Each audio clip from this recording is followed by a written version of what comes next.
Me 4 prill të vitit 2002, kryegjyshata botërore Haxhi Dede Reshat Bardhi dekoroi dervish Baba Hekuran Nikolarin.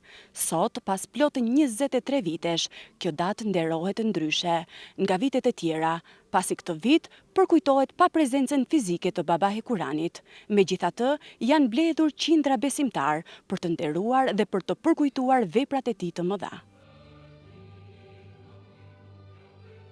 Në këtë ditë të shënuar, morën pjesë përfaqësues të pushtetit lokal, personalitete si dhe besimtar, çka tregon se trashëgimia dhe ndikimi i Baba Hekuranit janë ende të pranishme dhe të gjalla në zemrat e komunitetit.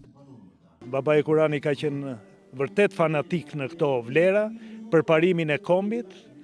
Ai gjithmonë ka predikuar që Bektashi duhet të jenë njerëz të mësuar, njerëz liberal, njerëz të hapur ndaj të gjithëve, ndaj të tjerëve, të jenë të përmbajtur, të jenë modest, mos jenë kryelart, atë që bëjnë e di Perëndia, thoshte ai, ne e bëjmë për të mirën e kombit. Është Baba Hekurani, ai që ka lartësuar teqen e Babaliut këtu ku jemi ne sot, në Ali Posivan. Është po Baba Hekurani ai që ka ngritur në një nivel më të lartë teqen madhore të Frashit, e cila ka qenë dhe është një shkollë e madhe kombëtare për Shqipërinë. U bën 2 muaj që babai, ky klerik i madh, ky shërbëtor që u shërbeu gjithë besimit bektashian dhe gjithë besimeve në rreth në Përmendit dhe Megjer, nuk e kemi midisnesh. Kjo është një humbje e thellë për gjithë besimtarët, jo vetëm për metar, për gjithë besimtarët e jugut dhe gjithë të shqiptare. Besimtarët bektashin kujtojnë me lot në sy momente me Baba Hekuranin.